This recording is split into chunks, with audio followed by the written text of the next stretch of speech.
Of the League of Women Voters Program Committee, and we are delighted to have you here tonight. So a little bit about the League, because it looks like we have some new faces here tonight. So the League of Women Voters is on the cusp of its 100th anniversary.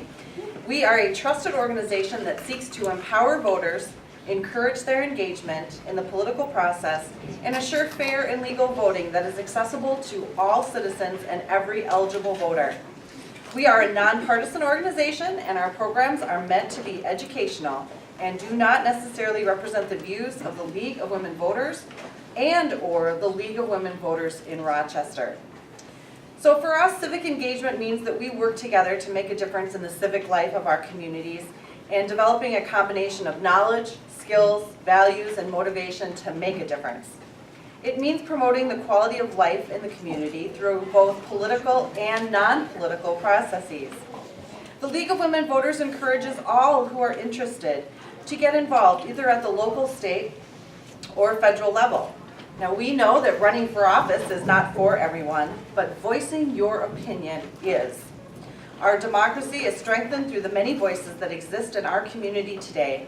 Letter writing, phone calls, social media posts, and attending community meetings like you are here tonight are all ways in which all of us can be involved. We want you to know that there are still 2 other opportunities this month for League of Women Voters. Next Tuesday evening, March 20th, we have 2 programs that are occurring. The first one is our Voter Voices, and this coming Tuesday we'll be visiting with your City Council members. So next Tuesday evening, March 20th at 6:30 p.m. at the Heinz Center is Voter Voices, and we'll be visiting with our City Council members. If you would like to hear more about whether Rochester can really move to 100% renewable energy by 2030, then you can head over to UMR Connects, again, next Tuesday at 7 p.m. And that's at University of Minnesota, Rochester. And there are flyers over on the table if you'd like any additional information. And be on the lookout for information. The League of Women Voters Rochester will be hosting and sponsoring a civility initiative throughout the month of April. So be watching our Facebook page for more information about that as well. So I'd like to introduce Mary Jones regarding our voter registration here with the League of Women Voters. Behind you.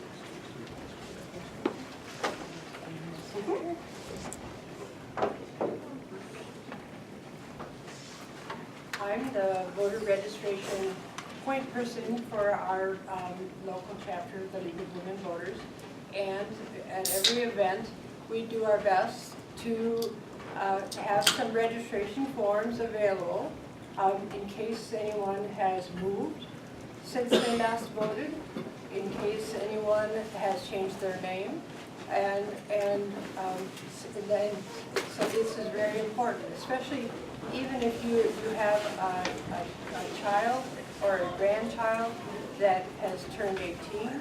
To remind them to get registered to vote, and so you can either do it on paper form or you can do it online now. And I have flyers. This is the big view of what the flyer is, but it's a half-page flyer, and there's plenty of them for everybody in the room here. And on the back, it has the information you can get through the Secretary of State's website. If you just type in mnvotes.org, and you can register to vote there. You can check to make sure your registration is current, and you can do find out all the dates. On the front is the dates of when you can start voting for early absentee voting for the primary, which is June 29th, and then you should be registered to vote in advance of July 24th if you plan to vote in the August 14th primary. Then by September 21st is when the ballots will be available for the general election in November, and you should be registered to vote by October 16th in order to be on the voting rosters at your precinct. And so all of those dates are on here, and then of course, Election Day, November 6th. So if you'd like that information, there's this flyer over here, and it kind of walks you through how to check your voter registration and all that type of thing. So we hope that is helpful for you, and thank you. We need to have our technology folks step in the back here. And I was just going to say, anyone who's a technology person should probably come to the front of the room. Okay. Turn on the microphone.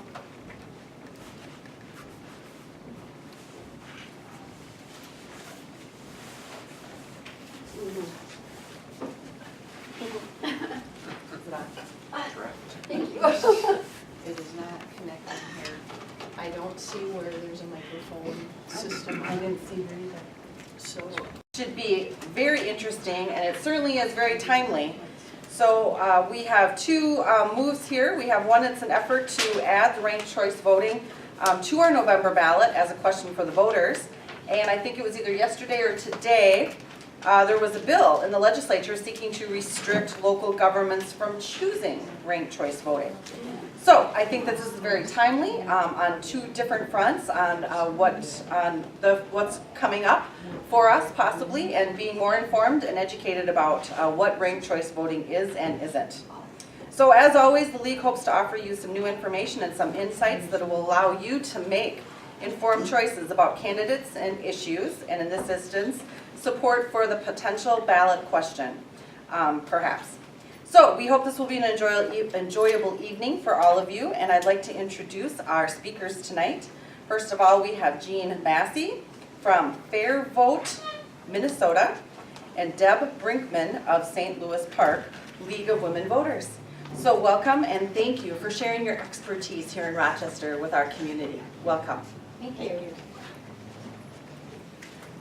Thank you all for coming today. I think it's great to see so many people at a League of Women Voters event. I know sometimes we get some small crowds in St. Louis Park, so I think this is pretty exciting. Must be a good topic. Timely is a really great way to talk about ranked choice voting in St. Louis Park, because we have been also very busy promoting ranked choice voting. But let me take you back and tell you why. In 2004, the League of Women Voters did a 2-year study looking at alternative voting systems. They looked at many of them, 4 or 5 in particular, and then ranked choice voting, it was also called instant runoff voting at the time, came out to be the system that they felt was the best of everything that they looked at, and they looked at our current system as well. And so after they published this study, then the League of Women Voters looked at that as well. We got consensus across the whole state of Minnesota, and then the League of Women Voters actually added a position in their program saying that ranked or instant runoff voting would be a good option for cities to use. So because some cities are governed by the statute or a state statute, so but other cities like us, St. Louis Park, we are a home rule city, so we have a charter that we can change, and we have more flexibility in how we govern our city. So in 2005, that is when the League of Women Voters Minnesota added this position into their program, and they said, all right, you can advocate for instant runoff voting. Since now it's called ranked choice voting, so I'll start using ranked choice voting from here on in. But if you're going and looking back, you might see some instant runoff voting, and that's what that's all about. So that was back in about 2005, and St. Louis Park actually started talking to our charter commission about using ranked choice voting. Could we use it? Should we use it? Would you look into it? And there were always reasons why they didn't want to do it, couldn't do it. The ballot machines weren't right. The ballot machines were new. And so there were always barriers. Well, all of a sudden, now there's no more barriers. And we've seen the success in Minneapolis and St. Paul. But what sped up our position is our city council chose to eliminate our primary elections about 9 months ago, which means that if we have a good competitive race on the ballot, say for example, like we did on our last election, we had 4 candidates for Ward 1, would mean that the candidate would win with 25% plus 1. That's all a candidate would need to win the vote, to win the election. And that's a very small representation of the voters, don't you think? Yeah, I see a lot of heads. And but with ranked choice voting, candidates win with 50% plus 1. And so if you look at it, it does a much better job at representing what the voters want. And so that is actually one of the compelling reasons why we have really been advocating for it. We don't want this plurality situation to cause a problem in our city. So we have been working with Fair Vote. We've been doing a lot of education events. We have been doing a lot of mock elections around the city, getting people's opinions on if they think it's difficult or if they like it. Overwhelmingly, people seem to like it. I actually stood outside the polls last November and talked to a lot of the people that came out of the polls. I said, I'm from St. Louis Park. We're looking at this. What do you think? I mean, overwhelmingly, people said, I loved it.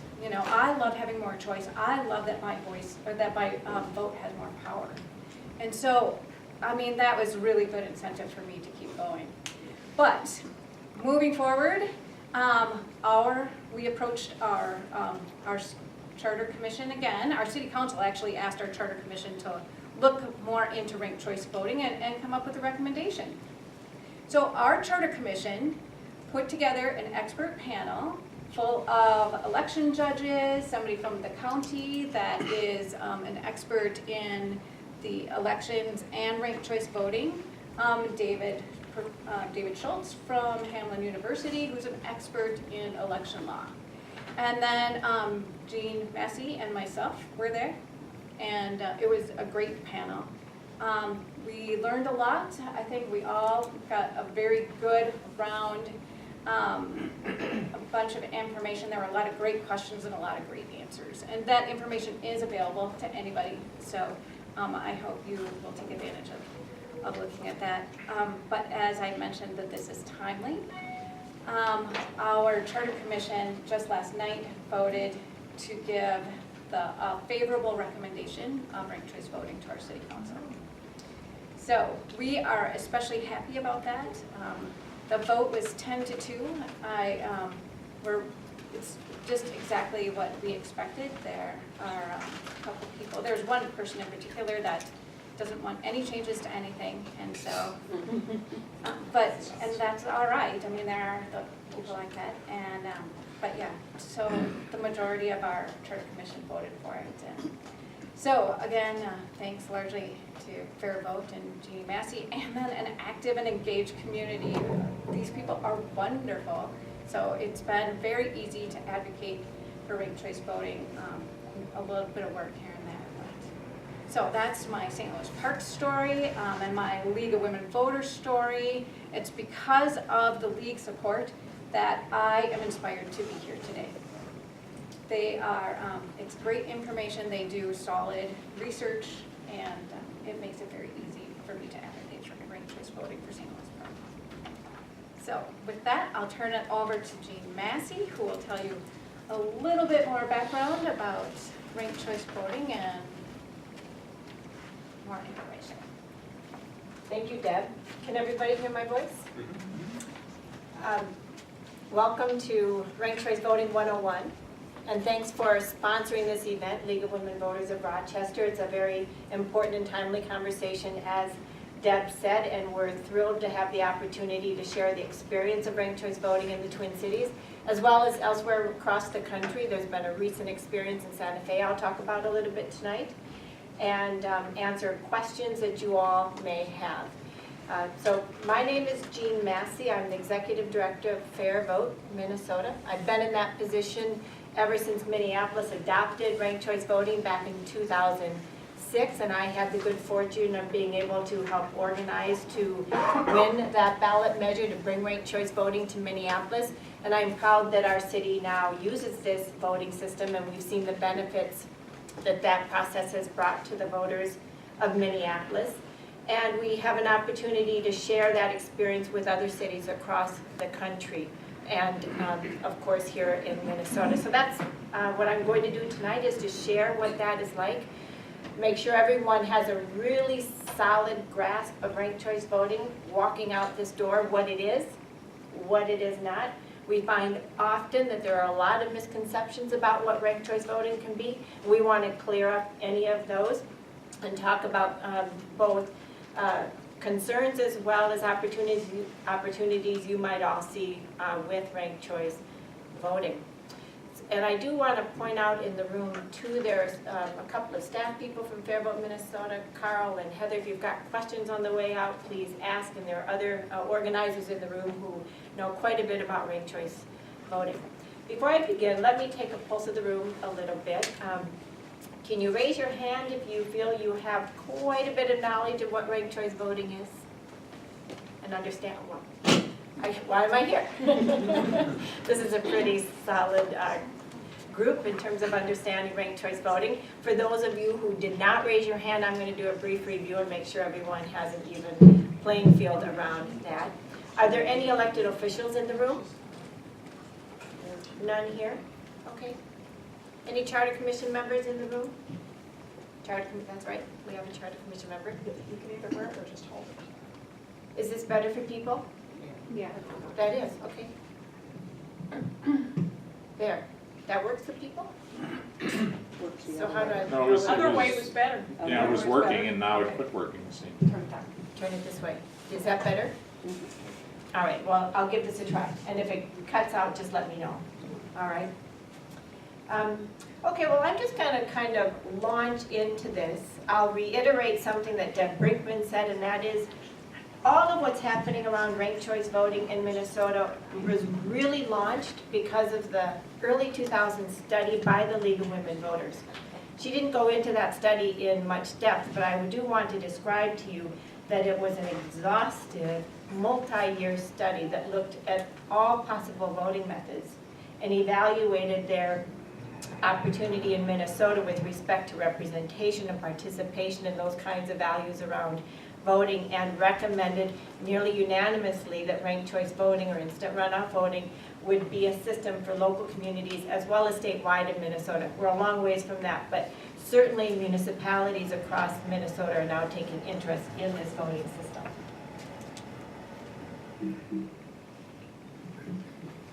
So,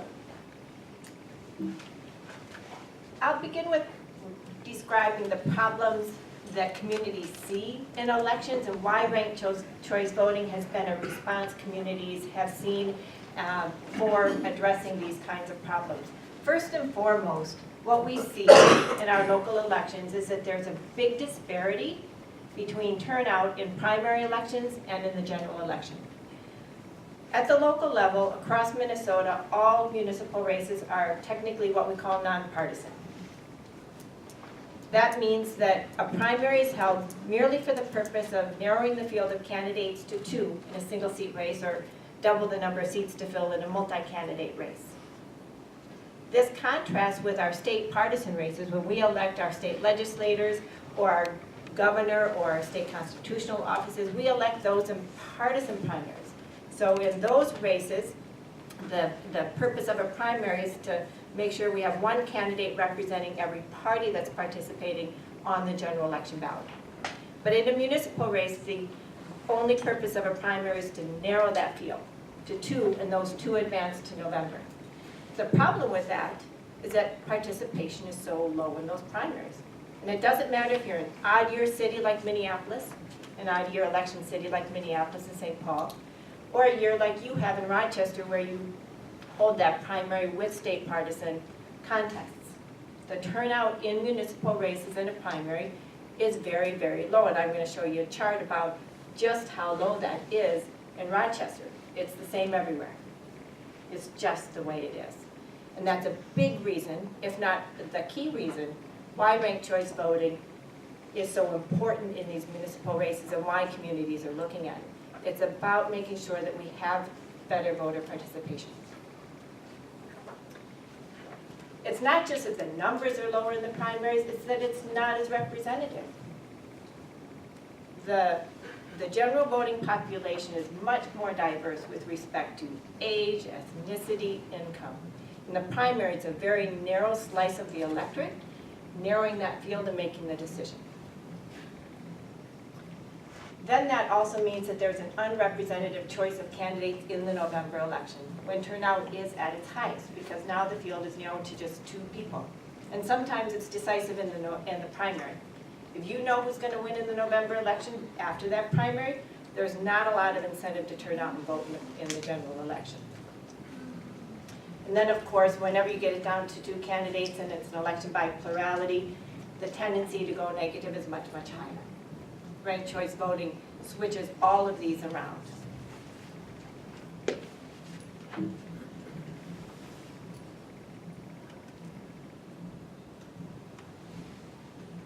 Sorry about that, I'm not sure quite why that's not working.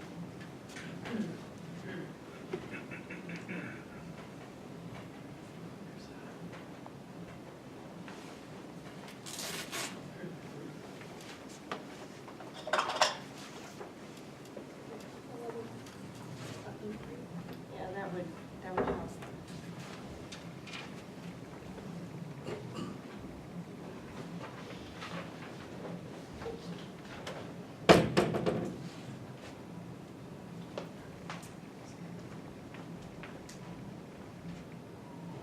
Oh, there I go.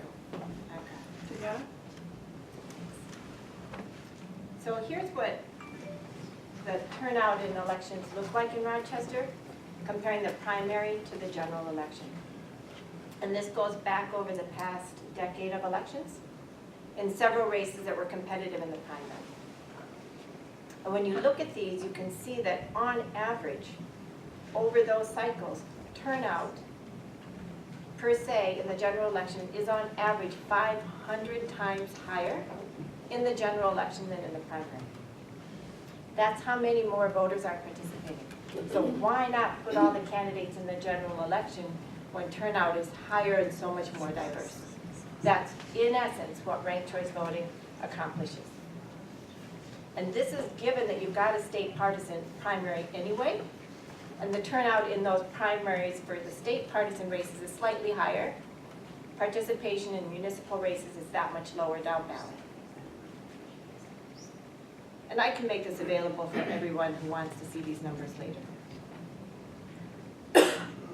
And in the most recent race in 2016 in Ward 6, and you know the dynamics of that race better than I would, but you can see just how low that turnout in the primary was.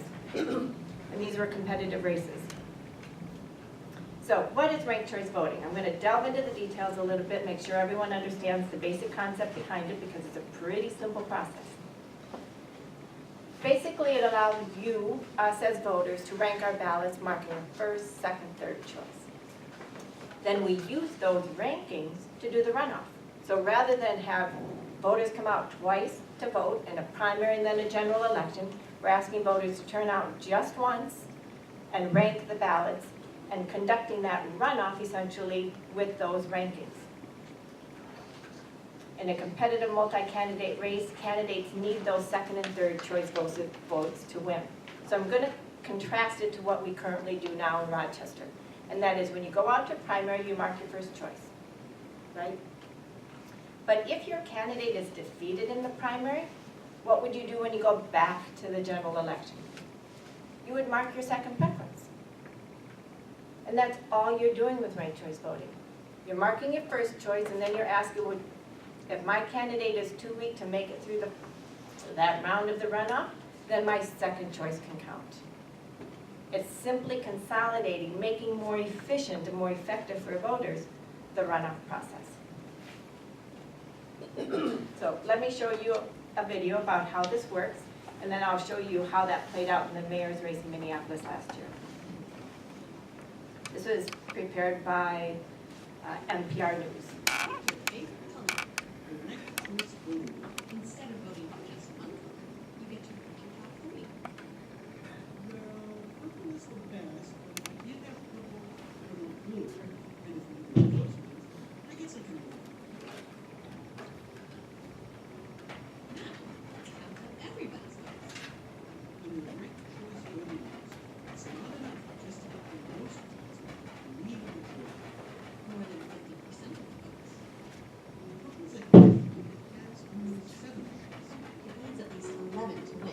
so we eliminate the color in your last place. Sorry, orange fans, we're going to your second choice. 2 more for green, 1 for purple. but no color has 11 votes yet. Still no majority. Bye-bye, blue. 1 more for purple, 4 for green. and we have a winner. The ranked choice voting way.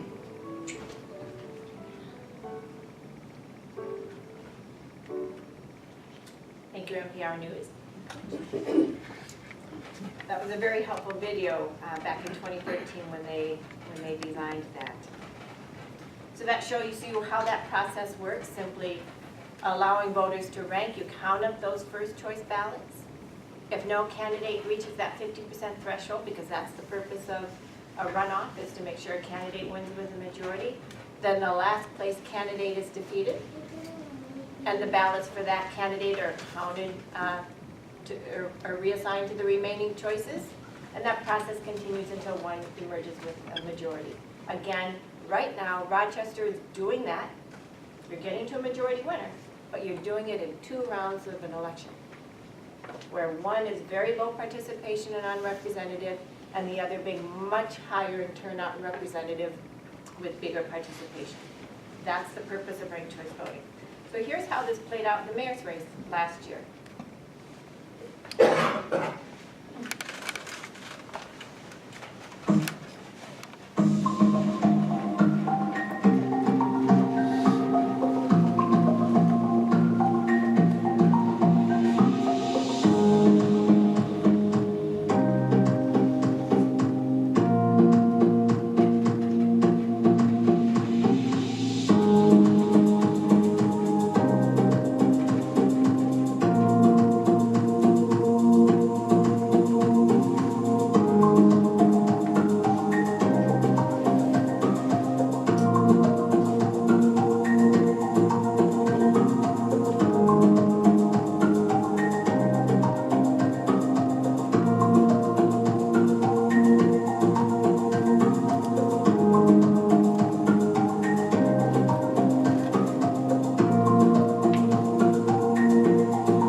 Is that process clear to people, how that works? Yep. When we do a voter education, we didn't do this tonight, but we often. Vice President Elizabeth Glidden. Glidden was one of the original proponents of ranked choice voting, was steadfast through the process in getting it implemented here in Minneapolis. That's a fact, but we don't need to know that right now. Let's go back to this.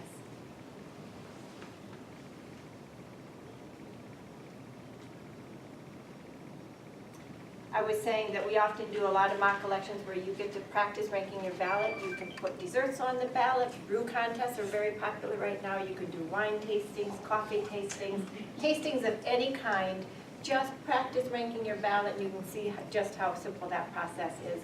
And it's no different when you go to the polls and vote for an actual candidate. You simply evaluate your options. People ask, well, gee, I don't, 3 candidates, it's hard enough to decide one sometimes. The truth is, whenever we're choosing just one candidate, we're evaluating our choice relative to the other choices on the ballot. It's not harder to rank choices, and voters have told us that. 92% of voters in the Minneapolis election last year said ranked choice voting was simple to use. And that's because it takes all the strategy away. Under our current system, we often have to be strategic because we're worried we might waste our vote, or worse, help elect the candidate we don't want to win. Ranked choice voting simplifies that process by simply allowing us to vote our heart, marking a first, second, and a third choice. Voters find it very simple to use. Here's another example just to illustrate how that process works. This takes us back to a race in 2013 in Ward 9 of Minneapolis. It was a multi-candidate race. In round one, again, no one reached that 50% threshold. And I'll reiterate here that if a candidate is popular, that's not uncommon at all in an incumbent race. If a candidate has 50% of those first choices, the election's over. There's not a reallocation of ballots. That was not true here. It was an open race. The candidate with the most votes, Alondra, had 41% of the votes in the first round. We have to ask, well, who does the majority prefer? Those rankings indicated that. She went on to win that election, and that's most common. Usually the person who ends up with the most first choices is the person who wins an election, but not always. Whoever that majority prefers is who that winner will be. So what are, again, some of the benefits we've seen in municipal elections, especially in Minneapolis and St. Paul, and now increasingly in cities across the country? One, it increases voter participation by consolidating those two elections into one and making sure that we bring together the most voters with the most candidates in a single decisive election in November. That's by far one of the biggest benefits. It eliminates the vote splitting that happens when you have many candidates on a ballot and there's not a runoff process. And it ensures the candidates win with the broadest support. Not just the most votes in the initial round, but the broadest support. It increases opportunities for communities of color because that vote doesn't get split. And it saves the expense of a nonpartisan primary. That's not necessarily true here in Rochester because you have state partisan contests in the primary as well, so you wouldn't necessarily eliminate the primary. It has fostered a much more civil and substantive campaign in Minneapolis and St. Paul and elsewhere. It is by far one of the biggest things people comment on after these races. It's just how civil they have become. Especially in big city mayoral races, you can imagine that the campaigns can get nasty, and they have taken a very different tone, and that is something that's highly reported on. It eliminates the spoiler and wasted vote dynamics, and we have seen it reduce the role of money in those campaigns. I'm going to talk a little bit more about that when we get into some of the examples, but it simply doesn't have the same use that it does in traditional elections. It reduces voting disparity gaps because it allows everyone to run in the general election when turnout is higher and more diverse, and it allows all the candidates to run without splitting that vote. And we have seen that foster diversity both in the number of candidates who can run as well as candidates who can win under ranked choice voting. Steve? Is it okay to interrupt? Yes, please, please interrupt if you've got questions. And if there are too many, I'll just continue on and then we can come back to questions. But Steve? I suspect there's a benefit that was missed, and that's that perhaps people are more willing to run for office if they know that they're not going to be a spoiler, they're not taking votes away from someone else, and I think that's good for democracy to have sort of remove barriers for why people run, because we want people to run for office. That's correct. I'm glad you brought that up. We have seen it change who runs and how many run, because there is not that worry anymore that someone will play the spoiler and they feel like they can run without the consequence of doing that and giving themselves a better opportunity to run. So we've seen bigger candidate fields in Minneapolis and St. Paul, as well as then a change in how they campaign once they're in. Good point. Yes? Your examples have been in Minneapolis, and I understand in Minneapolis there's 3 choices, but in St. Paul we have 6. Correct. But St. Paul has only had a couple of elections with ranked choice voting, or only one? So Minneapolis has had 3 election cycles. They have elections every 4 years. St. Paul has elections every 2 years, so they've actually had 4 uses. But last year we saw ranked choice voting used in 2 competitive mayoral elections, so there was a lot of attention in both cities. It's true. The number of rankings is a policy question. When you create an ordinance, should this be enacted in a community like Rochester, you'll have the choice in an ordinance how many rankings. Minneapolis was limited to 3 because of some machine limitations back in 2009. They'll be looking to increase the number of rankings as they get the tabulation software in place, they hope, by the next election cycle. St. Paul began with 6 rankings because their machines allowed for that kind of reading of the ballot. I will say this about the number of rankings. 3 is sufficient in most contests. It's where you have big contests in an open mayor's race where someone may want to rank more than 3, but in most cases, 3 is sufficient. Sometimes they'll want to rank more than that. And are you going to be showing a picture of what the ballot looks like? Indeed, yes. All that to come. Yes, you've got a question in the back? Say there's 4 candidates and one voter votes for only one candidate and the other voters vote for all 4 candidates in ranked choice. Doesn't the voter that only votes for one person, isn't that vote less powerful than the one that ranks all 4?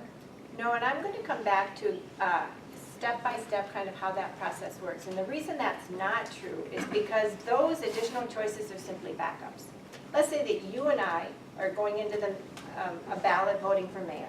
You and I both vote for that same first choice, candidate B. Candidate B moves on to be elected. You ranked one choice. You helped elect candidate B. I ranked 4. I helped elect candidate B, and my other choices never came into play. But what if the one vote that first voter casts is the person that has the least number of votes? Then their vote is completely thrown out, whereas the people that had ranked their choices, their vote continues on. So under ranked choice voting, it's called preference voting for a reason. People rank as far as they have a preference. Now, in some cases, someone has just one choice and that's all they care about, and they're saying, after that, I don't really care who wins that election. No, they're not saying that. They're saying, I only want to vote for that one person. They don't necessarily don't care. They only want that one person. Okay, so another way to respond to that is this, which is the voter education around this is really very straightforward and very clear. Mark your preferences and don't stop ranking until you don't have a preference anymore. If you like one you marked your first choice, but it's backups.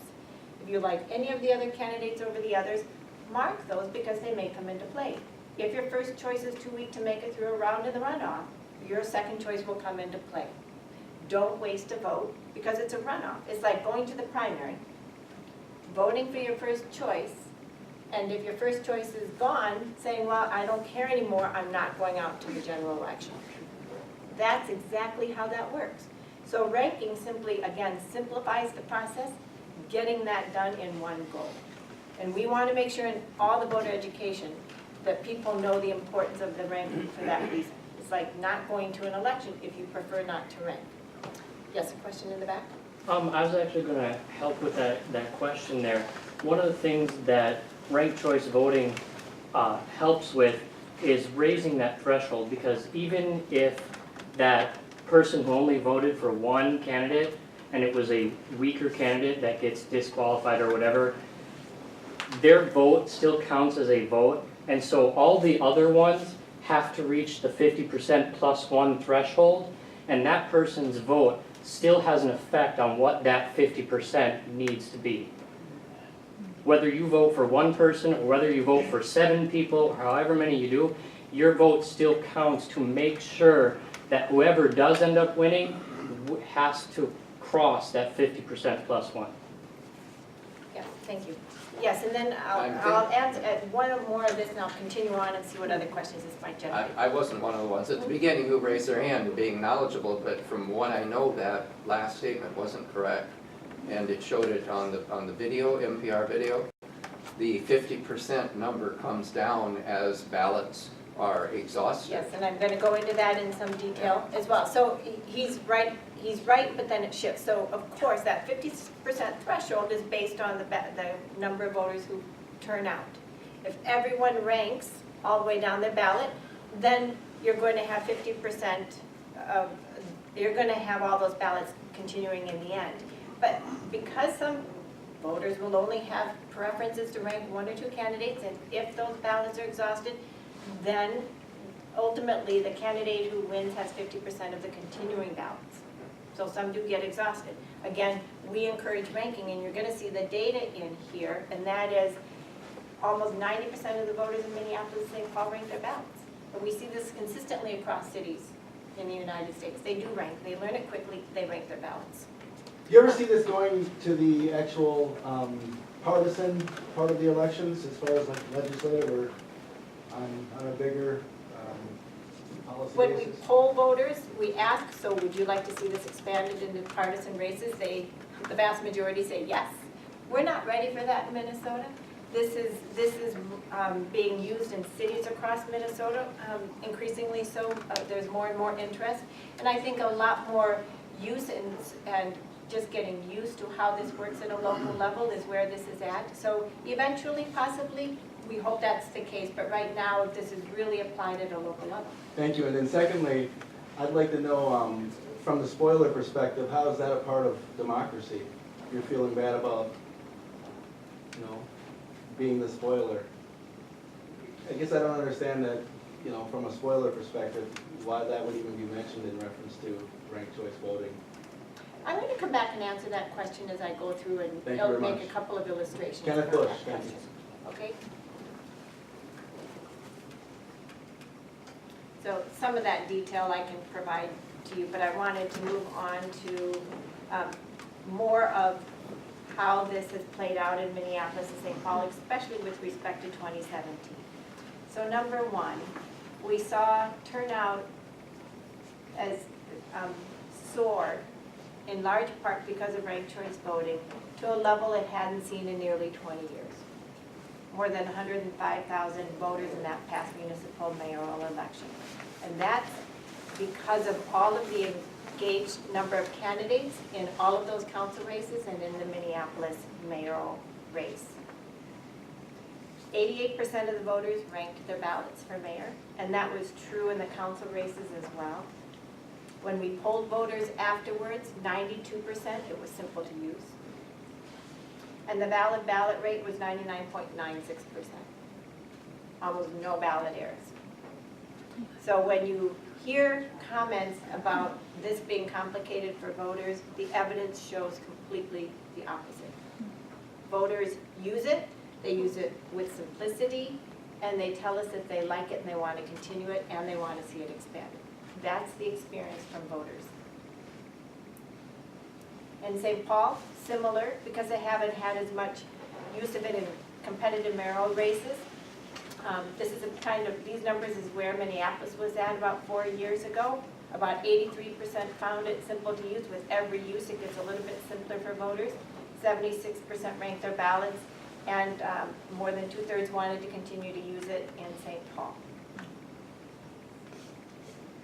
I'll focus a little bit on turnout because it's been a key question, especially before 2017. Does it really increase turnout? In fact, many people worried that ranked choice voting might be too complicated and chase voters away from the polls. Nothing like that has happened at all. In fact, just the opposite. We've seen turnout really increase under ranked choice voting. So again, in 2017, the highest in both Minneapolis and St. Paul that they've seen in nearly 20 years. And in Minneapolis, it has already increased quite a bit in 2013 over previous election cycles. So again, with each election cycle, we're seeing those benefits more clearly. Someone asked about what a sample ballot looks like. This is what it looks like. Can you see that on the screen very well? No. Here, this is maybe a little bit simpler. This is from the city of Minneapolis. Essentially, you're allowed 3 rankings, and in this example, given the way that the machines require the ballots to be designed, they indicate in column 1 your first choice, in column 2 your second choice, and in column 3 your third choice, repeating those candidate names. Some ballots don't repeat the candidate names, this design does. So this is the actual ballot in Minneapolis. Does that look complicated? Pretty straightforward. Sample, you got first choice and second choice. Right, so here. Same candidate. So this is the detail I want to get into because we want to make sure everyone is really well educated about what to do and not to do. What you want to do is rank your 3 preferences and different in each column, correct? So you don't want to overvote. You don't want to do that under current elections. If you overvote, has anyone had this experience at the polls? If you mark 2 candidates in the same column? You're all smart voters. But if you do that, the machines are going to tell you, do over, and the machine will give you your ballot back and you'll be able to cast another ballot. If anyone's an election judge here, you'll know that's the case. Who's an election judge? So am I. Oh, good. Lots of you there. And election judges are also trained to educate voters about this process. The other thing you don't want to do with a ranked ballot is mark the same candidate 3 times over. It will not invalidate your ballot. You won't get a buzzer at the polls, but it means that you're really only ranking one candidate. Again, if your first choice is defeated and you don't mark a backup, then you won't have your ballot continue to count. So you want to mark a different preference at each column. But is this all done with machines? Yes, it's all tabulated with machines, and I'm going to go into detail about how that's administered in the Twin Cities. So again, you can overvote or you have a skipped ranking. These are very uncommon errors. They can happen. We just want to make sure that they're minimal in cities where they're used. So where is ranked choice voting used? First, it's a very common system across the world. Major democracies such as Ireland, Scotland, Australia, London, England, and others use this as their primary voting system. It's not new. It's been in use for more than 100 years across the world. It's just newer to Minnesota, so we're getting used to it here. Maine became the first state to adopt this statewide, and it's being used in their primaries in June, just a few months out. So we'll see this used now for state partisan contests, as someone had asked before, for the first time. And then it's in use in various cities across the country, and increasingly so. The most recent experience is in Santa Fe, New Mexico. They adopted it back in 2008, but because they didn't have the machinery to do it, they didn't implement it until just this year. And they did it with resounding success. In fact, now they've leapfrogged Minneapolis and St. Paul and Minnesota, unfortunately, because they have the full tabulation systems. Push the button, and you get your results. So Santa Fe was another very successful round of elections last Tuesday. With respect to implementation for a community like Rochester, Minneapolis and St. Paul have really paved the way. They've been the guinea pigs. They have sorted out what this really means in terms of putting together a ballot that makes sense for voters, in terms of making sure the machinery can read those ballots, and then that there's a process for tabulating those ballots quickly and efficiently. The machines in Minneapolis are the same machines you're going to have here in Olmsted County. The counties buy your machines, not the city. So Olmsted County is the purchaser of your machines. I have been told that you will have new machines this year for the 2018 election.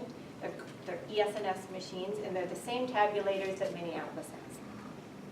And what they can do is take that ballot that's ranked, it'll be scanned, and those machines will pick up those rankings and create a data file of those rankings, essentially a cast ballot record. So all of that is captured by the machines. And then what Minneapolis does is use spreadsheets to do reallocations in races that require reallocations. Software can do that when software is in place, and that's what Santa Fe did last Tuesday. So rather than using spreadsheets, there was actual software that did that. That needs to be certified here in Minnesota, and as soon as that's in place, and we hope both in St. Paul next cycle and in Minneapolis that's in place, and that's what would be available for Rochester as well.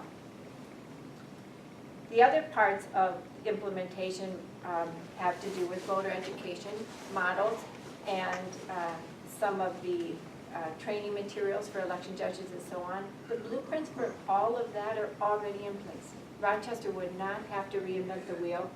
That's not just in place, they have been improved over time, so with each cycle, Minneapolis and St. Paul have been getting better and better at it, faster, more effective, and clear for voters. So Rochester and other cities that come after Minneapolis, St. Paul, St. Louis Park included will benefit from those earlier implementations. With respect to voter education, it's not difficult information to convey to voters. Mark your ballot for second, third choice, and we make sure that voters understand the importance of ranking. So we say your ballot will have more influence the more you rank your ballot. So rank as many preferences as you have. That's not a difficult concept to communicate. We just need to make sure that every voter is familiar with that. Once voters are familiar, they go to the polls and they easily complete their ballots. So we have an education process that just makes sure that we're targeting all sectors of the community to be educated. Fair Vote Minnesota is a big part of that education process, as are the League of Women Voter organizations in communities where this is done. Minneapolis, St. Paul, St. Louis Park, Rochester, if it comes to Rochester, and other community organizations that play a role in voter engagement and civic engagement. We often use sample ballots, brochures, videos, mock elections. Mock elections are by far the best way to illustrate how this concept works. So what is the process for adopting ranked choice voting? That's where Rochester is at, should this move forward in Rochester. There are two basic ways it can be adopted. One is by ballot measure, a referendum, where the voters will come to the polls and say yes or no, we do want to use ranked choice voting for our local elections, or no, we don't want to do that. Alternatively, a city council can adopt this, make a charter amendment essentially, by unanimous vote. Making a change like ranked choice voting is amending the city charter. Right now in your city charter, it basically says we shall conduct elections according to statute. But you don't have to, you can change that. Some cities, most of your neighboring cities, don't have a charter and cannot use ranked choice voting without authority from the legislature to allow for that change. But you have a charter, like Minneapolis and St. Paul, like St. Louis Park, like 107 cities in Minnesota, you have a charter, and you can amend that charter to adopt an alternative voting system like ranked choice voting. Assuming there's not a unanimous vote of support on a city council, the most likely way that ranked choice voting becomes law is through a referendum. In order to get on the ballot, it can go on the ballot in one of three ways.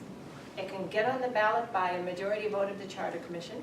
We've had some Charter Commission conversation here, and the Charter Commission has not made any kind of decision around this, from my understanding. Two, it could go on the ballot by a majority vote of the City Council, and the City Council has not had that conversation. It could have that conversation. Or it could get on the ballot by a petition of the voters. And I understand there's a petition already formed here in Rochester in circulation. So if there are sufficient signatures, and I think that's how many? About 3,000. About 3,000 signatures would be needed in Rochester, valid signatures of registered voters in Rochester in order to appear on the ballot this November or in 2020, whenever that year is. So that's how it can go on the ballot. And then if it passes by a majority of the vote of those who turn out, then it becomes law. Yes? Just a quick update. The Charter Commission did consider and vote by it yesterday, and the Charter Commission voted unanimously not to recommend ranked choice voting. Did they make a recommendation against it, or did they make a Against. recommendation? Okay. Yes. All right, so the Charter Commission has weighed in. So there are two other avenues then for this to be considered in Rochester. Yes? Is there any opportunity for at the county level to adopt ranked choice voting for the county? Or is that get tricky because there's too many cities within the county that are distinct? The Olmsted County is a statutory county, so it could not adopt ranked choice voting without permission from the legislature. Right, correct. My recollection from the Charter Commission, now Fran is on the Charter Commission, I am not, but my recollection was that they voted to take no position. Yes, that's my recollection also. My recollection. Okay. I was there. So neither for nor against. All right, but it has been meeting and it has not yet decided to Well, they put a decided question not forward. carry any further into this, Right. not take a position, right? Okay. That's my understanding. So if it's of the interest in the community to move forward, then it would be a decision by a petition of the voters or by the city council. Yeah, I have it on video. Looks like there's been some debate about that. Yes. Perhaps maybe I've missed this conversation, but Fran, can you just clarify? Because yesterday's Post Bulletin says that Rochester's Charter Commission decided Tuesday not to take a stance on ranked choice voting. Well, the wording was specifically not to recommend. No, it wasn't. No, it wasn't. Maybe you didn't hear what you were voting Okay, well, we Anyway. could perhaps move on from that conversation, seek some clarity. But nonetheless, if the Charter Commission is not going to further pursue this, again, those two other options are still available for the community. Yes. Currently, the city of Rochester has their municipal elections every other year, the same time that the partisan elections are. So this would actually be an election on a different year. So this would actually require a complete and separate election, costing the city of Rochester more money to pay for that election. I'm going to go back to the ballot here. There are choices Rochester has. Rochester can keep the elections exactly as they are. Keep them in even years, municipal races. It's just that when you go to the polls in the primary, you will not see your municipal races appear on that ballot. You'll see them only appear on the general election ballot. St. Paul has this process going on this year because they have a special election.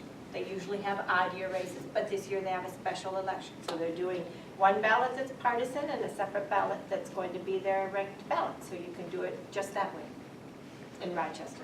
So it's not true that you would have to have a separate election. I am aware that the city clerk here has offered up that idea. Why not mimic the way Minneapolis does it? Do it in odd years and do only ranked choice voting elections. That's an option the community has. From what I understand, the petition that's in circulation does not propose that. But if the city council wanted to take it up and consider that option, it could do that. But it doesn't, you don't need to change the election in order to use ranked choice voting. In most cities across the country, ranked choice is mixed with state and federal election years, and it's perfectly fine. So there's only one ballot then for each person for the ranked choice and for the partisan elections? That's how St. Paul is doing it, and Rochester could do it that way as well. Okay, the problem with Rochester is the automark machines will not work with the ranked choice ballots. The automarks are working with ranked choice ballots in Minneapolis and St. Paul. We were told that they weren't. They are working, they do work. No, the city council purchase, or They the city. they do work with in Minneapolis. But you're saying then the city would have to buy new automark machines? They are. Right, you're getting new upgraded I know, machinery in any the voting machine is different from the automark. So that issue, that's not been a concern or an issue. Yes. I forgot my question. So if there's a petition that's circulating and it needs 3,000 votes, I'm just curious if anybody knows how many votes, how many signatures are there already? We've just started. Just started? So 100? Couple hundred. I'm sorry? Couple hundred. Couple hundred? Okay. So FYI, in terms of how this has been done elsewhere, it's different in every community. We have 3 working examples about how this is playing out in Minnesota. In Minneapolis, it was a vote of the city council that put it on the ballot. There was also a petition drive, but it wasn't needed in the end. The council overwhelmingly voted to put it on the ballot. In St. Paul, that was not true. The city council did not vote to put it on the ballot. And I'm going to tell you why that was the case. But it was on the ballot by petition drive. And it succeeded at the polls. Both succeeded at the polls. In St. Louis Park, the preference of the council is to have a consensus around this and vote unanimously to do this. We don't know if they'll do that, but that's the direction that that community is headed. And the city charter commission last night, as Deb described, voted 10-2 to send it to the city council for that consideration. So every community is different. It depends on how you really want to approach this. Yes. I was going to say, Gene, I'm not sure this is an outstanding example, but it's certainly a contemporary one. The election in Pennsylvania yesterday, out of 220-odd thousand votes, the 2 major party candidates have ended up with 49.9 something. And one of them is ahead by literally, I think, by latest count, 700 votes out of 220,000 votes. There's a third party candidate. That third party candidate has 13 or 1400 votes. it's very possible that if you took that third-party candidate's second choice votes for one or another of the major party candidates, one of them would be over 50%, would have clearly been a winner, and a lot of argument and litigation could have been will be avoided in Pennsylvania if in fact that were possible. So just an example of how ranked choice voting can simplify elections. Right, and it's those examples that give a lot of, that make this a very popular concept because it's a more decisive system. And we're not seeing it just in Pennsylvania, we see it all the time in partisan elections here in Minnesota. And a lot of people are wanting to see it in use to avoid those recount close races, which is what we see. Now, in this case in Pennsylvania, it's a libertarian candidate who has gotten a significant number, more votes than the difference between the two major party candidates. The speculation there is that, boy, if that candidate hadn't been in the race, would the outcome have been different? Right now, it's in favor of the Democrat. Might the Republican have won? If we had ranked choice voting there, and those votes could have been reallocated to make sure the candidate won with the majority, would the Republican win in that race? Because that seems to be where that split is. I want to say this because we get this question more often than any other question at all, other than, isn't this confusing? Which we know it's not. But this is the second question we get. Doesn't this favor one party or the other? It doesn't. Ranked choice voting favors voters. Favors what? Voters. No. It makes sure that voters have an opportunity to vote freely and without strategy, and ensure that at the end of the day, the most popular candidate, by a majority of the vote, wins. It doesn't favor the left, and it doesn't favor the right. It's not a left idea or a right idea, it's simply a good idea. The majority prevails. That's why it's a nonpartisan issue, a nonpartisan reform. And I like to say that because we tend to get pushback from both parties, the Democrats and the Republicans, especially those who are used to doing elections a certain way, worried about what the impact might be on their party. Both parties win and lose under the current system, and both parties will win and lose under ranked choice voting. That's how that works. Yes? No system, I think this is the appropriate time to ask this question. No system is perfect. So, given that if you have the equipment to do ranked choice voting, what would you say is the most significant argument against ranked choice voting? The most important argument, the most significant against it? You're asking the wrong person. Well, you must have something that you think is a flaw. Well, it's such a superior system over what we have. Our system, who now thinks our elections are working hunky-dory? Raise your hand. Okay, so someone thinks we have no problems with our elections. Most people say that we have some problems with our elections, and pretty significant ones. Low turnout, disillusioned voters, candidates winning with just a small fraction of the vote, polarized beyond any point we've ever seen in history, unable to pass any amount of legislation. Those kinds of problems are real. Ranked choice voting is a response to those. You're right, it's not perfect. No, in a democracy, all we can do is strive to represent ourselves the best we can. The current plurality system is about the worst kind of system we can imagine outside of simply holding no elections at all. This is such a major improvement. Not perfect at all, but it's such a big improvement. That's why I say you're asking the wrong person, and just in comparison to what we have, it's such a big step forward. Steve? I wanted to point out that I think that it doesn't matter what kind of machinery you have, or whether it's a hand count, it's the same process. The machinery, the technology just doesn't matter, it's the process.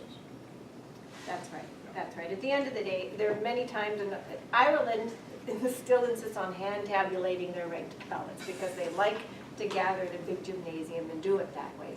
They're traditionalists, those Irish. But they do ranked choice voting and without the machines. But it has, the machinery now has kept up and the technology is there to tabulate the races so that we can hold our expectations of same-day results now for ranked choice voting like we do for traditional elections. So with the machine, you get an instant readout? Yes, that technology is now available. Yes, we have a question over here. Yes, you keep on saying that ranked choice voting encourages people to vote. If they're not voting in the primary, how are you going to get them to come in the ranked choice? Or ranked choice voting? The challenge with primary elections is that there simply isn't very much media attention on them. Campaigns hyper-target who they try to get to turn out for those elections, leaving most voters excluded. And there aren't voter turnout and voter engagement operations in place in the primary. We see hugely disparate turnouts in primaries and general elections. What we know, this is true not just in Rochester, but everywhere, Rochester is just a piece of the big puzzle, is that voters turn out really once. That's in November. So why not bring all the candidates together in that one single decisive election in November when turnout is higher, more diverse? That's what ranked choice voting does, and that's why we're seeing more robust participation and turnout under ranked choice voting elections. Now in Rochester, you've got pretty substantially high turnout in your state partisan November elections, and that would bode well for ranked choice voting. We'd hope to see a slight uptick in participation under ranked choice voting if it holds true as it has in the Twin Cities. So I wanted to end actually with a couple of videos, one from a candidate point of view and two from a voter point of view, and then we can continue on with questions. Did you have a question before I continued? Yes. So I understand that it behooves you to rank as many candidates as there are that you are able to, even if you don't care for those candidates. So you kind of rank them accordingly.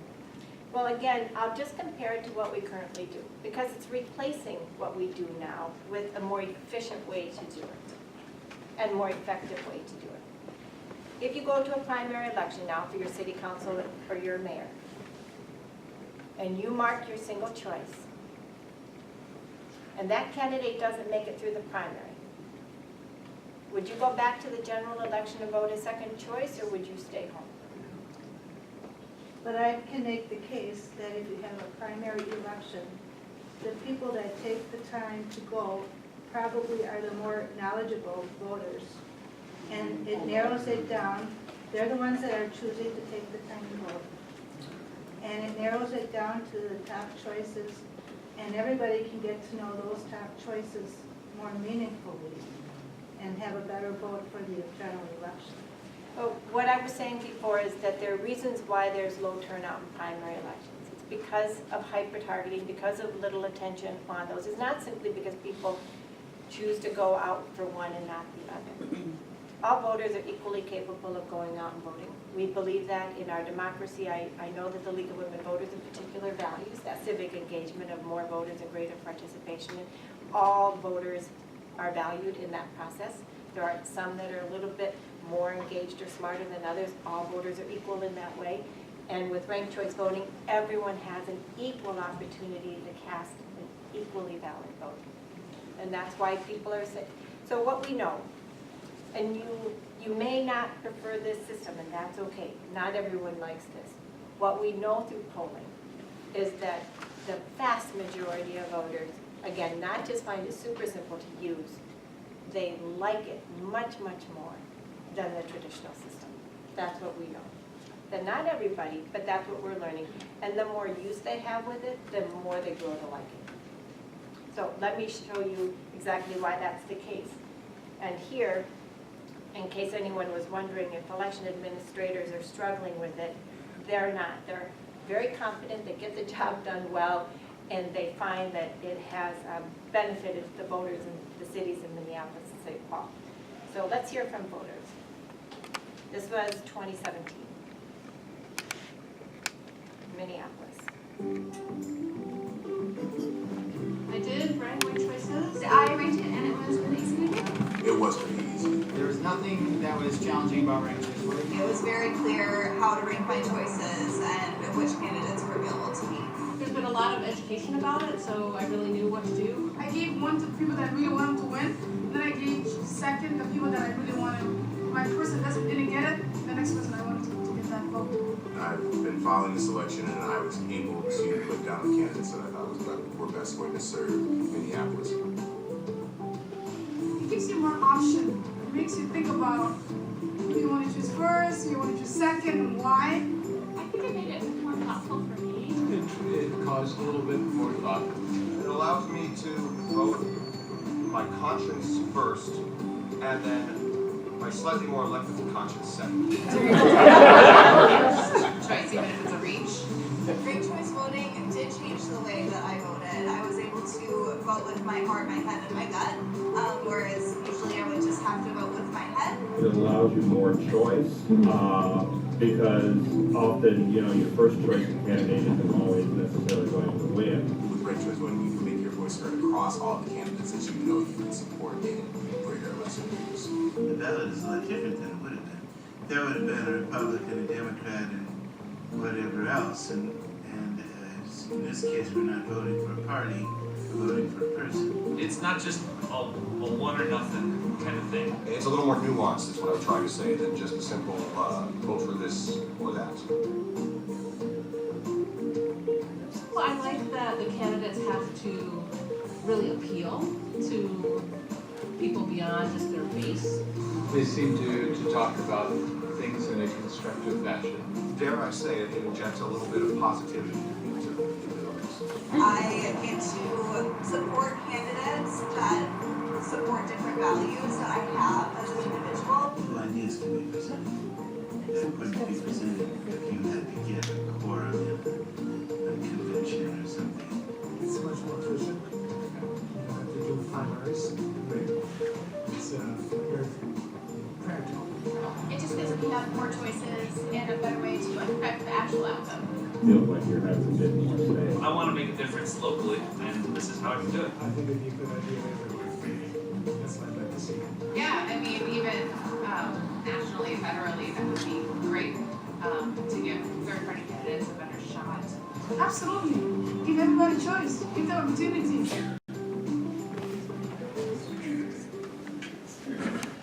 That's why we call it a voters' voting system.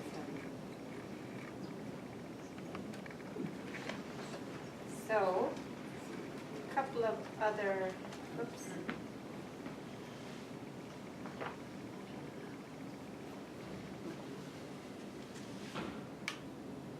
Go down here. It's also worthwhile understanding how candidates view this system. It's been easier for voters to adapt to this than candidates, you can imagine, and campaigns. But they have, and they are now telling us how much they enjoy running under ranked choice voting compared to under the old system. Why is that the case? Because under the traditional system, a candidate really only has the incentive to door knock or phone bank a list of people they believe will vote for them and turn out for them. With ranked choice voting, they get to stay at the door. If a voter says, you know, actually I'm going to vote for someone else, then the candidate can say, well, that's fine, but you get a second vote, and I'd like to earn your second vote. And I care about what you want what you care about, and will you share that? At the end of the day, whoever takes office has reached beyond their base and has appealed for second and third choices to a majority of voters and takes office being accountable to and representative of that broader base of people in the community. That's the value. It's taken a few cycles for candidates to see that value in the system, but they do now, and they're enjoying that experience because most people jump in to run to serve. They don't want to turn voters away, and now they don't have to. So here's what some voters have to say. In the first case is Minneapolis Ward 4 Councilmember Philippe Cunningham. He ran against an incumbent Barb Johnson in the city of Minneapolis and defeated her. Then is a mayoral candidate who actually lost, the election, but understands the value of running under ranked choice voting. And then I want to illustrate what Mayor Jacob Fry has to say about ranked choice voting. So first, Lee Cunningham.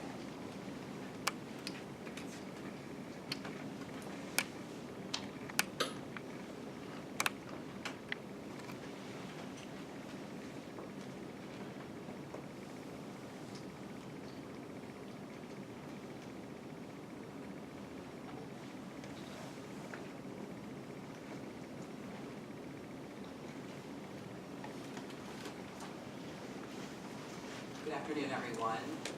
My name is Philippe Cunningham, and I was recently elected to be the next City Council representative for the 4th Ward in North Minneapolis. I just wanted to take a little time today to be able to share why ranked choice voting is, how it really helped me as a one person be able to have a voice in this election. My favorite thing about ranked choice voting has been that it's allowed me to build relationships across bases. It wasn't just either or. And ranked choice voting also allowed my campaign for us to be able to remain rooted in our values. From day one, I wanted my campaign to demonstrate the kind of council member that I would be, and that's to operate with integrity and to be collaborative. And so rather than getting caught up in the divisiveness that you typically see in traditional elections, I was able to build power and relationships across differences all across the board, with a very diverse ward of the board. And so additionally, I also wanted to add that ranked choice voting allowed me to build power with another candidate, Stephanie Ganska, who had a similar vision and similar values for what she wanted to see in North Minneapolis. So we were able to work collaboratively together to build relationships together rather than tear one another down. And so now, as a result of that collaboration, the Fourth Ward, which typically has very low voter turnout, right, one of the lowest in the city, we saw an increase of 1,400 votes. And also now I'm stepping into office with a friend and an ally that I may not have made otherwise. So I am so grateful for ranked choice voting because it allowed me to demonstrate the kind of council member that I would be, which is to operate with integrity and to be collaborative. Thank you. Can you raise the volume up? I did try. I think it seems like we might have lost some level of connection.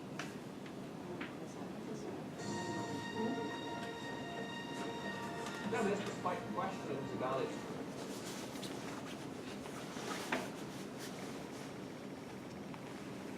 Okay, let's see if we can get this one. Mayoral candidate Ray Dean. He did not win. It's sad to be here today, not to be victorious, but Turn it up. I think that's okay. And I think a part of why it's okay is with ranked choice voting, I believe that the voters have the opportunity to really speak. A lot of people have said, oh, elections are so much easier when it's just between two people. You don't have to worry about thinking and all those type of things. Well, I think it's actually good when voters have to think. And I also think the difference between this race and what would be a typical primary two-person race is, I think from August on, we would have been hearing nothing but negative about each of the top two candidates, because that's what we do. Elections show that if you can suppress voter turnout for your opposition, you have a better chance of winning. And the thing that I loved about this year, other than not winning, was that we had a huge dialogue all the way up until, actually it was Sunday, we had our last forum before the election.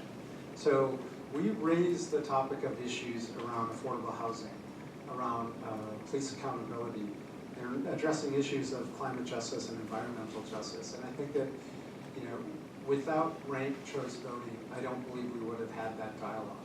I mean, throughout the whole campaign, the issues of disparities in the city of Minneapolis was one of the primary topics of an election.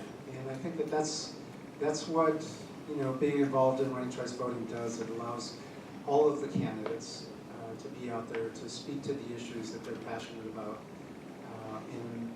In the end, realize that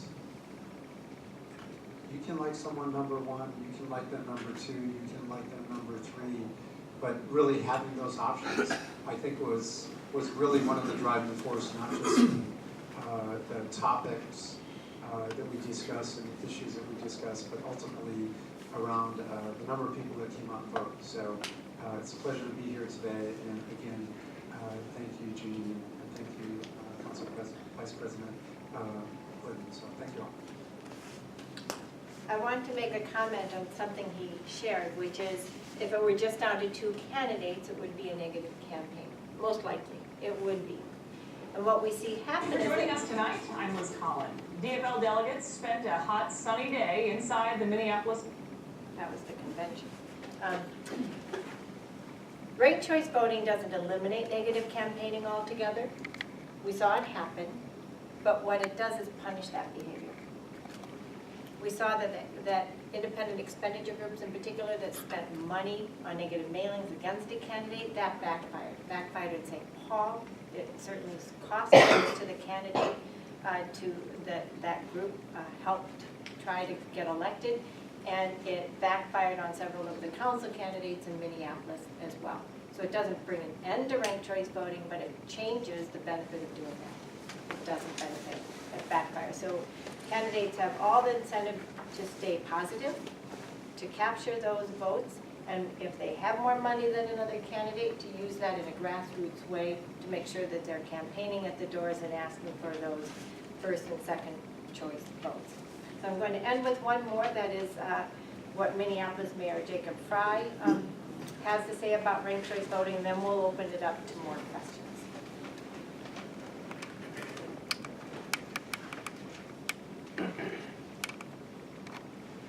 Huge thank you to Vice President Elizabeth Glidden.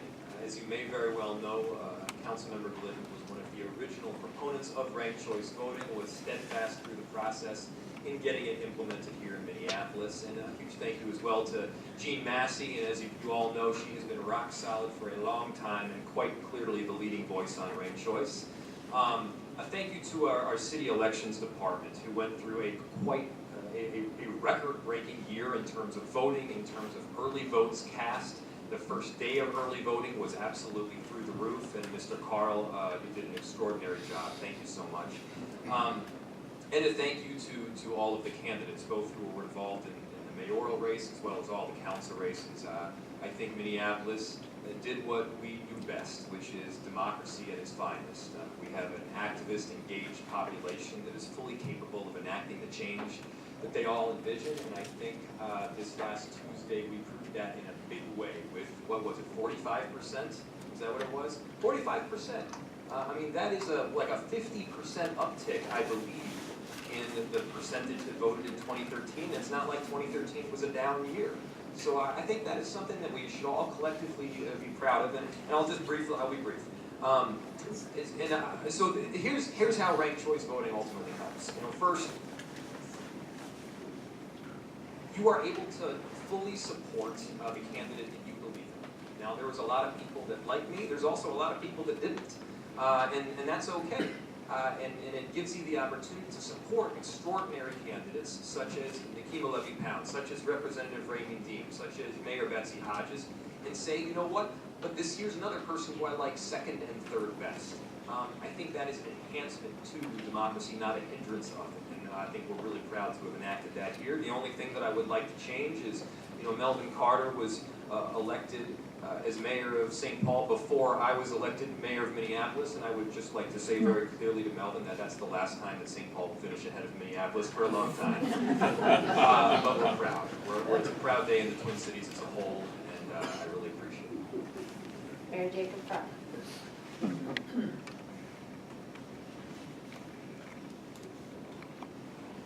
So I will end with that presentation and voice of voters and candidates directly. It's really important to have that information available to you and answer more questions that you may have before we conclude. And the League of Women Voters, you may have some additional information that you want to present as well.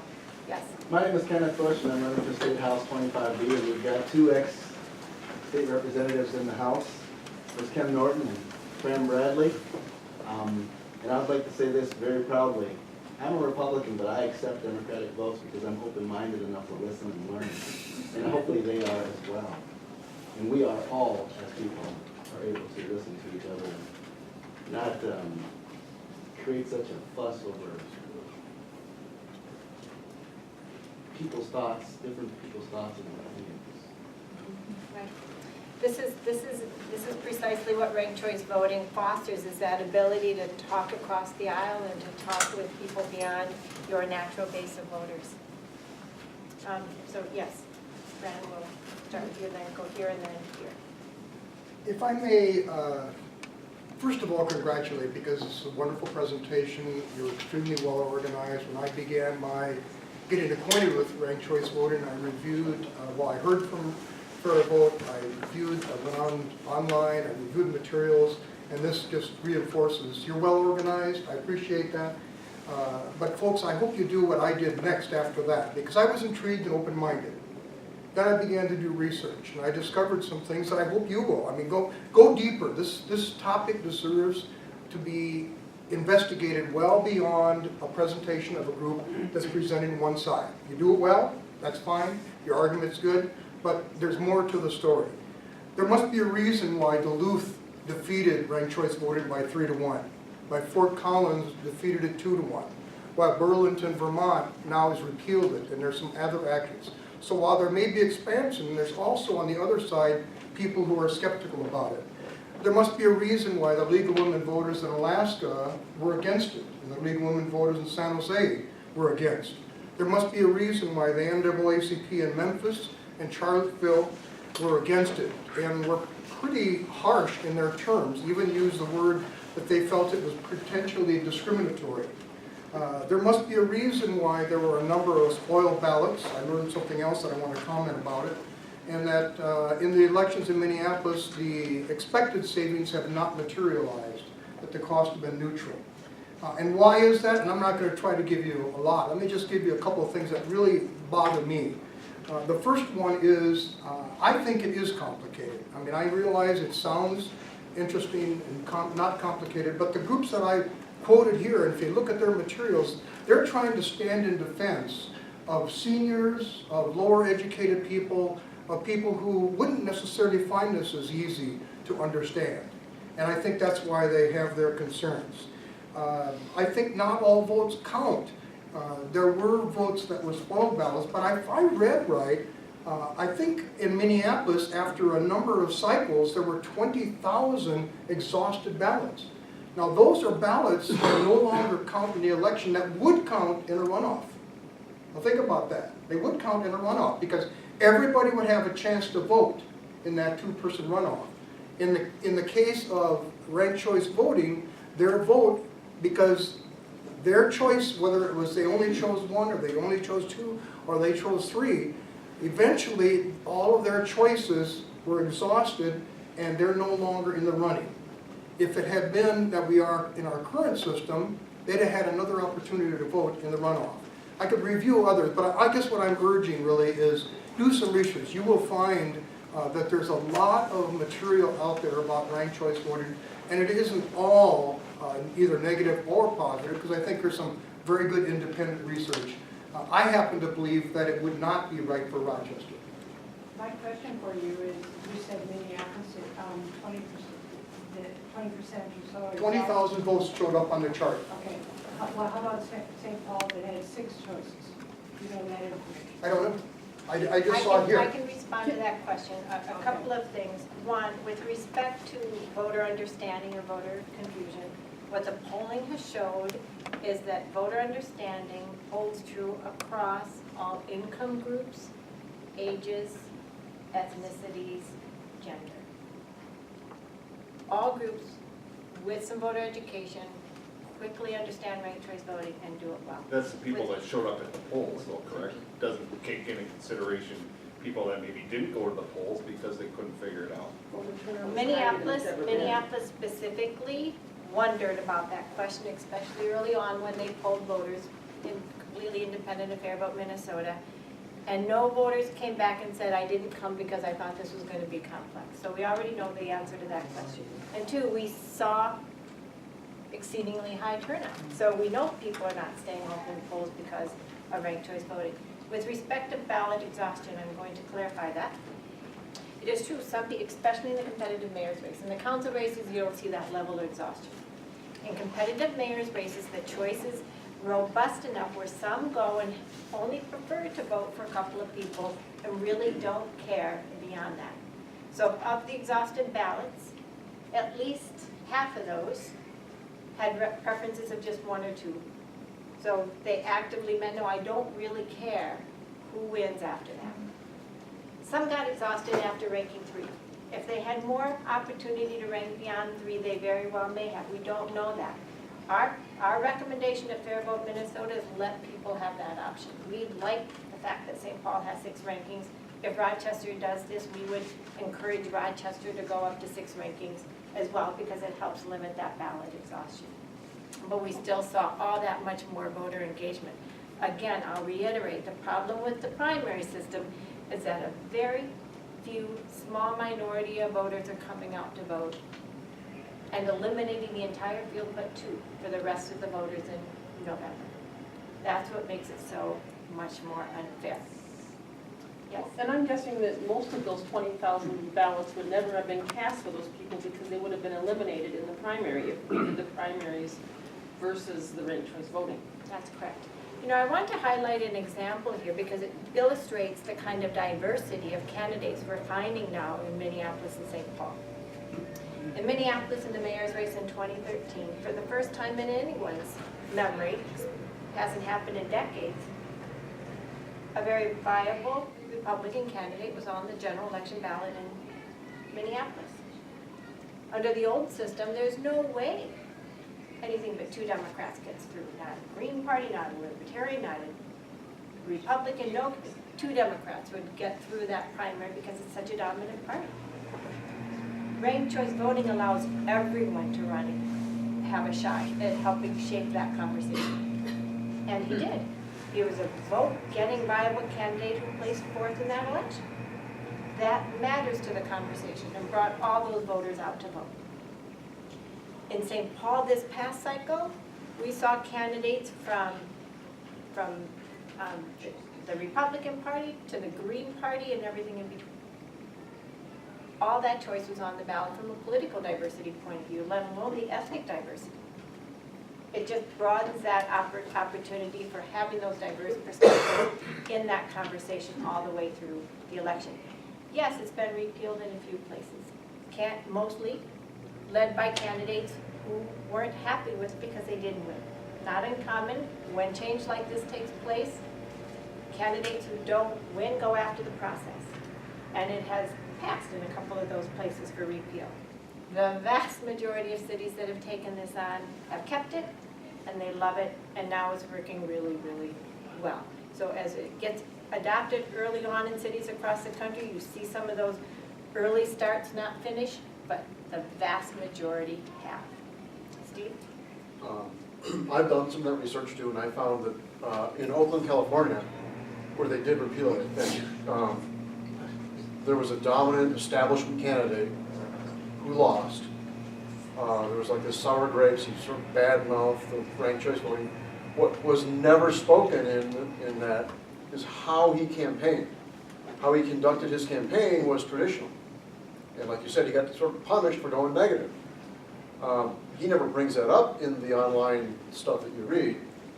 You just see that he felt that it was rigged against him, and he lost. And he was a very dominant force in the city, and because he's deeply involved in politics, and swayed the effort to repeal. And Oakland survived that, but in a couple of places, they did manage to kind of fight that, win that repeal effort. But in most places, it has survived very, very well. St. Paul has had several efforts to repeal, and none of them have been successful. It's very, very well supported by the voters. Yes.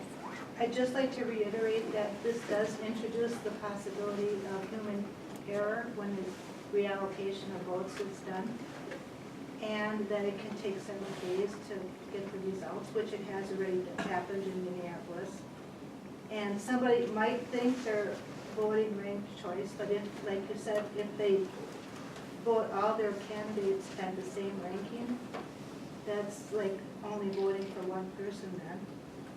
And for better or for worse, the bottom line is you can get a different result with the ranked vote than you do with the current system. Let me address them in the reverse order that you brought them forward. With respect to the last, it can change the outcome, that's the whole point of it. It's whoever the majority prefers.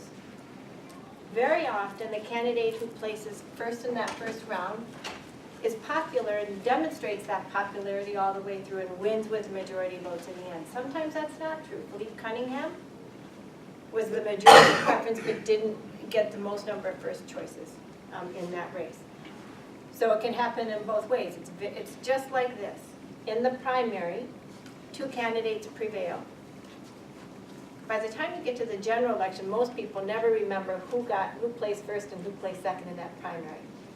You just go to the general election. Often the candidate who placed second in the primary is the candidate who wins the general. Same thing. So it can have whoever that majority prefers is the candidate who wins in that race. With respect to whether or not you rank all three candidates, yes, that's why we educate voters to make sure that mark a separate candidate in each of those columns. Again, sometimes people prefer and want to really demonstrate their preference for only a single candidate. We'll mark that candidate 3 times. We discourage that. It happens. In most cases, that ballot continues to count all the way through. Some cases it exhausts because that candidate's out of the race. And then the machine won't pick it up though if you go with the same rankings for all the candidates. It does. It marks your first It's choice. candidate in each column. No, but if you rank every single candidate first or second place, she told us that the machine won't count that as. It does get counted. It gets counted for that only option. If I vote candidate B 3 times, the machine's going to pick up my B vote, and that's the only vote it's going to pick up. It's the same as if you only filled out column 1. That's right. Yeah. That's right. Exactly. But the voter thinks they're voting for 3 different rankings. No, they It's an don't. error. No, they do understand. Many people just say, I really like that candidate 3 times and I don't have another preference. Again, I'll reiterate those numbers. It can happen. But almost 90% of the voters in Minneapolis and St. Paul, we just saw it happen in Santa Fe, rank their ballots. At least 2 choices, most vote 3. So they're ranking. They're not making a statement with just bullet voting for one candidate. And with respect to tabulation, back in 2009, it took Minneapolis almost 2 weeks to tabulate the ballots. They had to do a very manual process. And by 2013, they had it down to 3 days. In 2017, just this past November, they had it down to 1 day. They had the mayor's race counted by noon the next day. Santa Fe, last Tuesday, had it down to a few hours. The issue of speed has already been overcome. The machinery and the technology is now in place, so that's not a barrier for cities moving forward like Rochester. Yes? Isn't the 2009 election in Minneapolis when they had, I would say, an overabundance of candidates? Like 30 or something on the ballot? That's one way to look at it, yes. Well, in my mind, that says it's an anomaly. It was an anomaly. It was the first time Minneapolis had an open mayor's race in 3 cycles, 12 years. Everyone wanted to run, and ballot access was so free, they did run. 30-some candidates. It cost $20 to put your name on the ballot, and a lot of vanity candidates did just that because it's a very popular ballot. Go citywide. So a lot of candidates did put their name in the ring. Here's the good news. 90% of voters voted for the top 5 candidates. They sorted it out. They knew what they were doing. They got it. So even with all that kind of noise in the process, we certainly understood. And those main candidates that had the debate stage were the candidates that people became familiar with and voted for. Some voted for some of the other candidates, and that's the good part about ranked choice voting is that you can freely do that and then continue to rank your ballot for candidates who are more likely going to have a chance of winning. Jane, and I thought she mentioned this too, there's also a claim of either election official incompetence or fraud that presumably is involved in this method. Right, so yes, with respect to tampering with when ballots are reallocated, There's just absolutely no evidence. In fact, it's a whole lot harder to commit fraud under ranked choice voting. You simply can't tamper with those machines. The process in Minneapolis, and especially with the new technology, is highly accurate, highly transparent, and very valid. And what the new machines can do, the machines you're going to be getting for this election cycle, actually capture those ballot images. So now we can create ballot images. If there's a question in a contest and a recount is to be done, election officials no longer have to actually physically touch those paper ballots.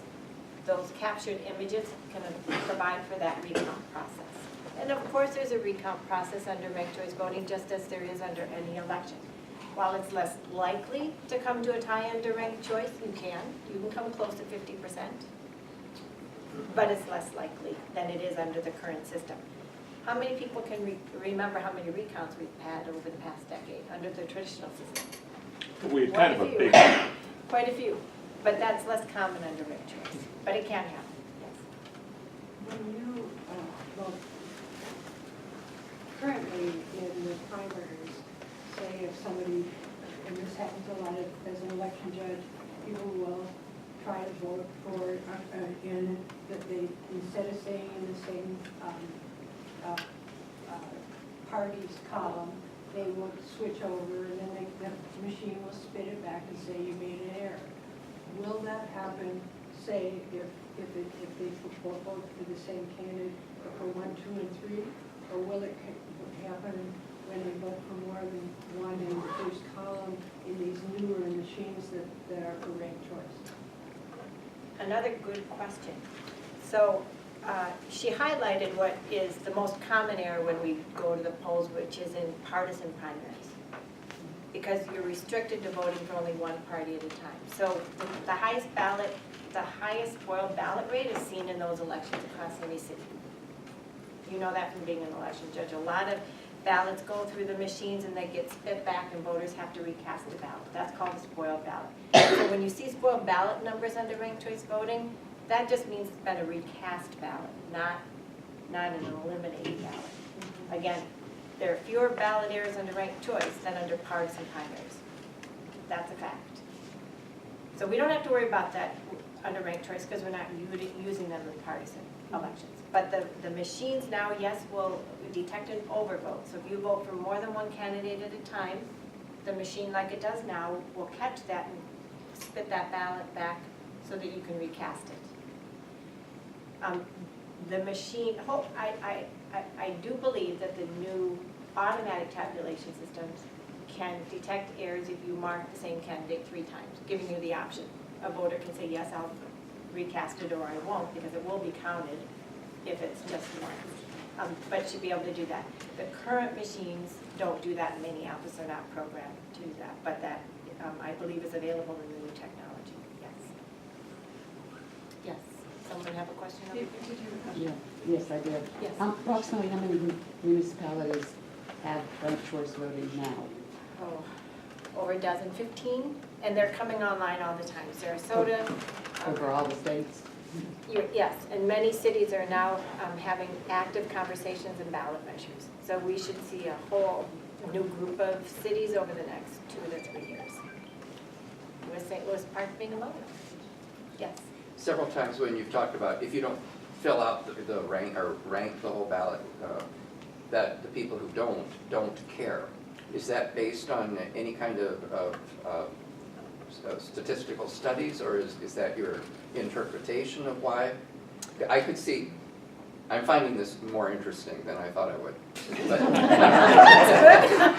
I can see if I were an opponent of it, I would react very negatively to that statement, because it's about my motivation that you would have no way of knowing. Sure. So Okay. is this based on any kind of a study where people's actual motivation was studied, and therefore you can say that? So here's what that's based on. One, we know through polling, we know through the ballots, through just the election results, how many people rank. We know through polling how many they preferred to rank, and they tell us that preference. And so we match that. Some voters go 1 deep, some voters go 2 deep, some go 3. We can't say with complete certainty, no. But people are educated to vote as many candidates as they have a preference. They're educated beforehand, and they're educated when they come to the polls by the election judges. Here's your ballot, rank as many preferences as you have. So, not everyone will completely rank their ballot. We encourage it as much as we can, but not everyone chooses to rank their ballot. That's what we know. Yes? Do you know offhand why Minneapolis chooses to vote their municipal elections in a separate year than their partisan elections? Why don't they do it like Rochester does and vote their municipal when they're doing their partisan elections as well, and save an election? There are a handful of cities, St. Louis Park included, several suburbs hold odd year elections. I think that came about quite a number of years ago for a couple of reasons, and there's not been a big push to change that. Minneapolis in particular has a long ballot.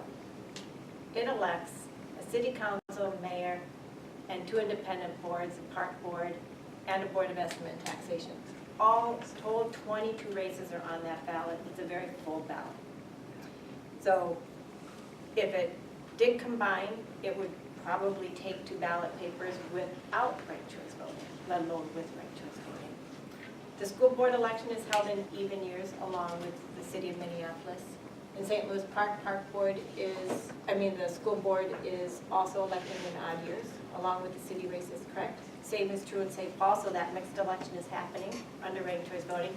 Mixing ranked choice with other elections is the most common way it's done across the country, so that's not a problem. But Minneapolis has a preference to do that, and if they change and want to ever go to even year, we know that it works in that kind of scenario too. There's a real good argument in the St. Louis Park video of your study session with the experts for doing the off-year elections. And the best argument I heard was that in those even years, when you're competing against a federal race, with the presidential election, it just sucks all the oxygen out of the room for those down ballot races. And that's a good reason to do the odd year elections, is because you don't have to compete with the presidential sort of campaign cycle. And candidates, once candidates get used to that system, what it means is that they, you're right, they don't have to compete with those campaign staffers and those resources and the media attention and all the rest. And they can compete in another election cycle that's not municipal. So a city council candidate might run in a house race in the next cycle, et cetera. So they just kind of go through that iteration. But it's a preference, and it's working for the communities where it's working. Any other questions? Are you sure? It's a very, very lively conversation. Isn't anyone going to bring up the one person, one vote? Well, I wanted to come back to that because that's why St. Paul got delayed and why the council was hesitant to put it on the ballot initially. Was because as soon as Minneapolis adopted this, of course, someone sued. It happens everywhere. Every time it starts in a state, it gets challenged legally. Is it really legal? Does it comport with our Constitution? Does it comport with our state law? It gets asked everywhere. It got asked in Minneapolis. And it was a good thing that that happened because people kept asking it, and it was decisively ruled constitutional by the Minnesota Supreme Court by unanimous vote by Justice, what was his name? A plenty appointee. It'll come back. Magnuson? Magnuson, thank you very much. Justice Magnuson. So, and he wrote that opinion. It was unanimously ruled constitutional, and that settled the question on whether or not this was a system that was supported in Minnesota law. The League of Women Voters knew that when they did that study back in 2004, but someone had to double prove it in the courts, and we did that. So it's settled in Minnesota,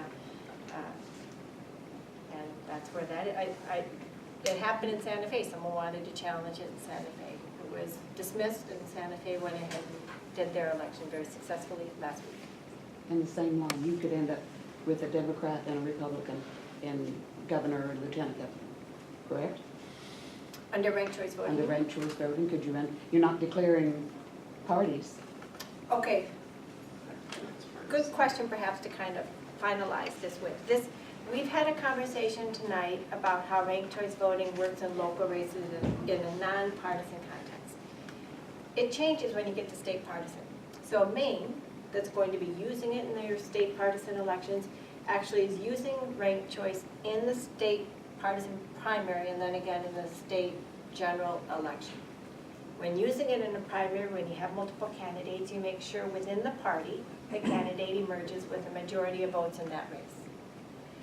And then on the general election ballot, you have all the parties represented, and you use it again, to rank your ballot and make sure that whoever prevails with a majority of the vote. So that's how it would work in a state partisan context. Some states, like California, have already gone to a nonpartisan primary.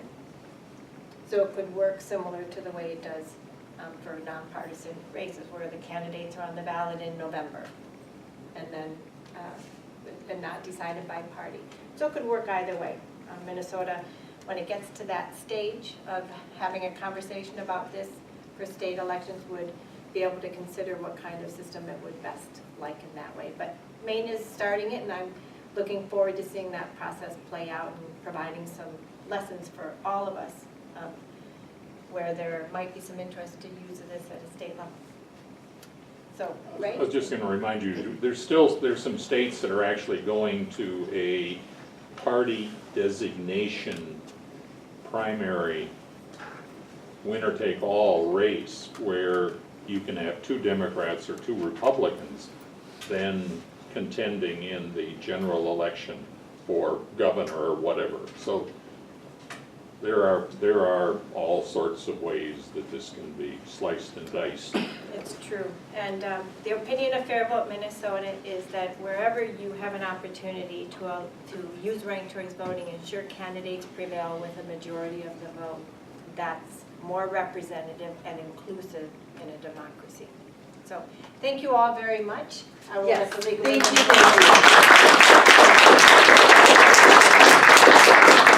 Thank you, Deb, for traveling down to Rochester, all the way down to Rochester to share information. Thank you in our community. It is always so rewarding to see folks coming out in the evenings to be more informed and more engaged in what's happening in our community. So thank you to all of you. Invite you to visit. There's 2 options for next Tuesday. Remember, you can go to UMR at 7 p.m. about renewable energy, or you can join us out at the Heinz Center at 6:30 to talk to your city council folks there as well. So we look forward to seeing you in the future. You can find more information about the League's programs and activities on our Facebook page, and everyone have a great night. Thank you for being here. Thank you.